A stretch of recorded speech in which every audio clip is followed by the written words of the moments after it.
فضول باتوں اور فضول کاموں سے بچنے کے بہت سے فوائد ہیں جو حضرت سیدنا عمر فاروق رضی اللہ تعالیٰ عنہ نے بیان فرمائے ہیں۔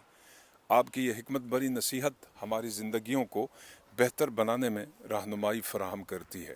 آئیے دیکھتے ہیں کہ فضولیات سے دوری ہمیں کن خوبیوں سے نوازتی ہے۔ فضول گوئی سے پرہیز۔ جو شخص بے فائدہ باتیں کرنے سے گریز کرتا ہے اسے حکمت اور دانائی عطا کی جاتی ہے، یعنی اس کی سوچ اور کلام میں گہرائی اور سمجھداری پیدا ہوتی ہے۔ فضول نگاہی سے بچنا۔ بلا ضرورت ادھر ادھر دیکھنے سے بچنے والے کو دلی سکون حاصل ہوتا ہے اور اس کی نگاہوں اور دل کو بھٹکنے سے نجات ملتی ہے۔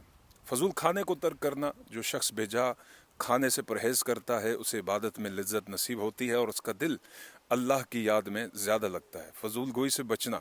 ضرورت سے زیادہ بولنا اور بے موقع پر ہنسنے سے آپ کی شخصیت کا وقار اور احترام کم ہوتا ہے۔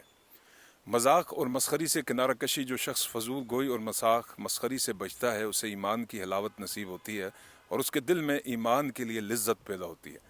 دنیا کی محبت سے پرہیز۔ دنیا کی بے جا محبت سے کنارہ کشی کرنے والے کے لیے آخرت کی تیاری کی طرف مائل ہونا آسان ہوتا ہے، اور جو شخص دوسروں کے عیب ڈھونڈنے سے گریز کرتا ہے بچتا ہے اسے اللہ تعالیٰ اپنے عیبوں کی اصلاح کی توفیق عطا کرتا ہے۔